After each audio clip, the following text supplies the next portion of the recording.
If you're afraid of hearing the words, I guess you never liked me, maybe you don't love me anymore, I hate you, things like that, I am here because this is your annual reminder. I'm also reminding myself that setting boundaries doesn't mean that you don't care for someone. We all have all sorts of reasons why we do or don't do certain things, and part of my healing journey this past year has really been trying to address a lot of my psychological needs and pay attention to things I'm doing, how I'm feeling, and figuring out like why I do certain things so I can move on. I have just noticed in, like the crochet community, maybe the knit community, I don't know, but a lot of crafting niches, that this particular time of year that we're approaching can be a little bit tricky because of other people's expectations, of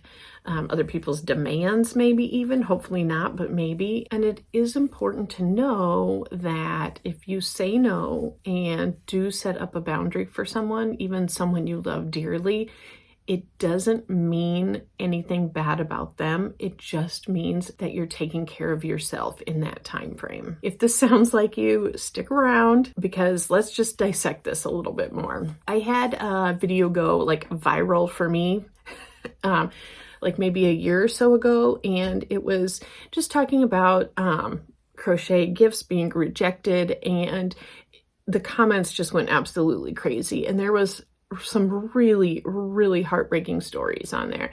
There were some great stories, there were some heartbreaking ones, but it's like, I think the comment section was like more viral than the video actually was, if that makes sense, because people were just, they were being very open and honest and truthful about, them being hurt by people they knew and loved. So a story that sticks out in my mind was about someone who was asked by a family member to make a bunch of Christmas stockings for them. And she had a very short time to do it in. And it was very stressful. And then I can't remember all the details, but I think like maybe they weren't used, or they weren't cared for in a way that was, you would want them to be. So it's just something that I feel like sometimes people who don't crochet don't realize the amount of time and money and effort that it takes to make something, and assume also that you're just like looking for something to do because you're bored. I have had people say that to me. Well, if you're bored, you can always make me this. And it's like, well, I've got like 12 whips in that tote over there, and, a list of how many things I want to do. Like, I'm not just sitting around waiting for someone to send me a pattern. So I think that's a genuine mistake people make. I don't think that's malicious in any type of way. Another heartbreaking thing that I did read was there seems to be people in our lives who absolutely adore what we do, like our biggest cheerleaders, like we can crochet nothing wrong for them, which is absolutely fabulous.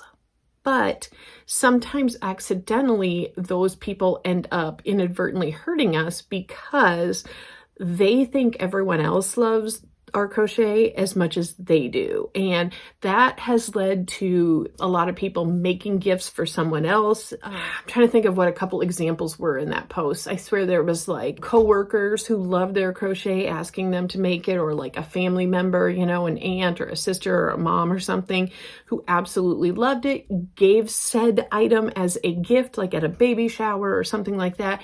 And, the recipient unfortunately did not value the item or care less. It was hurtful for the person who made it. It was hurtful for the person who requested it being made. And I think it can sour us a lot on making things for people. So again, that is like that's like when your biggest fan, backfires on you. Like that's definitely not a malicious or, anything like that, but it can also happen. And I just think with this time of year, people are looking for gifts.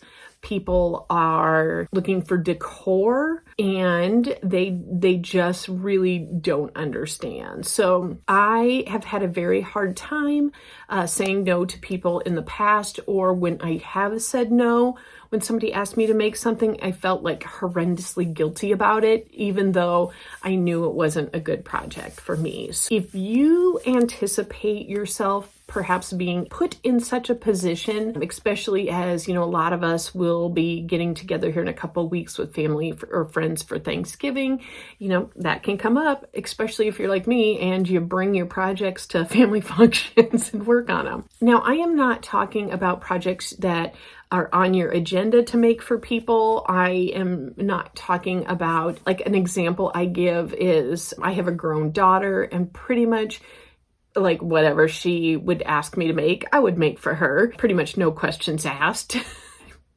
But she has a strong track record of being extremely grateful and appreciative and all that stuff. So when I say saying no and setting boundaries, I don't mean like you can't ever do anything for anyone, that you can't do something for charity or whatever. I just mean, like, if you know that you have too much on your plate, or you are at like your maximum level for what you can complete in a time frame, you should not be taking on projects for other people, because it is going to stress you out. You may not get the things you need done. You may end up, not taking very good care of yourself because you aren't getting enough sleep, or you're staying up too late, or any number of things to complete these projects. Or you might find yourself resenting the person that asked you to make something because, you're sitting there crocheting and you feel like, I have all this other stuff I need to do. Not that we would do that on purpose, but I think that's an easy kind of slope, there. So what I would encourage you to do is to go into this season feeling prepared. If you want to take on projects, absolutely knock yourself out. But if you are at capacity, it is okay to say no. It is well within your rights to say no, and it doesn't mean you don't love someone. Now, I will say from experience, because I have had family members kind of spring things on me, like at the last minute, like on the spot, and I was just like, ugh. I didn't know like 100% how to respond, and then I was just like, no, I can't. And then they're like, why? And I'm like, ugh. I just didn't have a good answer, because I wasn't like brave enough to say, I want to work on my own stuff, even though that is a perfectly reasonable and rational way to feel and way to act. If you aren't super good at setting boundaries and you need a little help, what I am doing and what I would encourage you to do is to go into any potential event where you think this could become an issue and be prepared with a few, other options for people. I know one of the biggest ways that people deal with saying, will you crochet this to me? And then they're like, I can teach you how. And the person's like, yeah, never mind. But, if you don't want to go that route, because honestly, if you're looking at someone for like Christmas items or whatever, you probably don't have time to teach someone to crochet either. So I think it's important to kind of have a few things. Like, I know this is taking a little extra on, but I feel like it is worth spending 15 to 20 minutes of my own time doing research so that I can be less stressed. And if I'm more prepared for a potential event, then I'm going to be a lot less stressed and I'm going to have a better time. I'm not going to be worried about it. So yes, I am technically doing the legwork for them, but it's to benefit myself. What I will be doing is going through, spending a few minutes on like Etsy or, some type of website of like handmade goods. I know there's a few different options out there, and seeing like who are some of the top sellers that make different items people might look. If it's Christmas decor, if it is ear warmers, if it's beanies, anything like that. Go in, look at who's got really good sales, who's got really good customer service, jot them down or bookmark the page or whatever. So if someone says, hey, I want to give all of my kids and their spouses matching stocking caps, can you do this for me? You can be like, you know what, unfortunately, I don't have enough time to do that with the projects I'm working on right now, but here is one of my favorite places that you can get these at, and they're handmade and you know it's quality, and go into it, have a few resources already. Or if you know someone who does commission work and enjoys that type of thing, have their name down. You know, just really go into things prepared so that you can relax. And if you need to, just pull a slip of paper out of your whip bag or whatever and give that to them, or give them the resources, or have it in notes on your phone or something like that. So if the need arises, you know that you can have a safe out, and that you're not hurting anyone's feelings, and you don't have to over-explain yourself, because over-explaining oftentimes comes hand in hand with people pleasing, and you are under no obligation to really go into any depth about any of that. I mean, generally speaking, you don't go to large businesses and be like, why are you not producing more this holiday season? You wouldn't be like, oh, I see you're in a performance of the Nutcracker. Why don't you add in 5 extra shows? So everyone, you know, like things like that. It's just not feasible.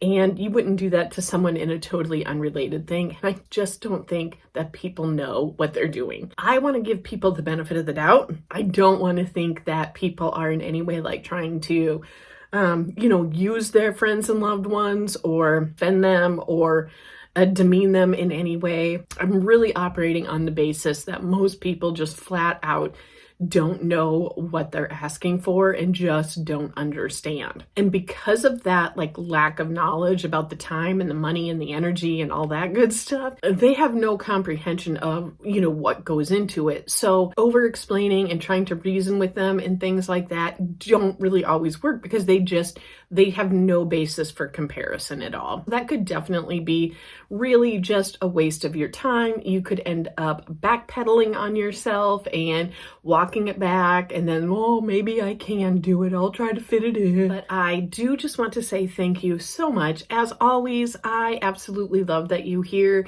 and join me to talk about yarn and yarn-related issues. You are the best. Down in the description box, I will have a link to my email list. It's a monthly, maybe possibly more than once a month, depending on what, you know, is in my schedule. But I have a link for that, and that is taking over the place of my YouTube memberships. So it is 100% free to sign up. You can cancel at any point. If you want to rejoin, you can, absolutely. But it is no cost, and I would just love it if you would join that. We've got about 500 people on that email right now, which blows my mind. And especially since I have struggled so much like the past year and a half with inconsistency and changing the content around, and instead it is now like it's just what the membership is. So, you know, it's just like a video that if you get my email, you have a link to watch, and that is what I want. I want it to be accessible to everyone. So please, if you are interested in that, click the link down in the description box and get signed up for that email. I'll talk to you soon. Bye.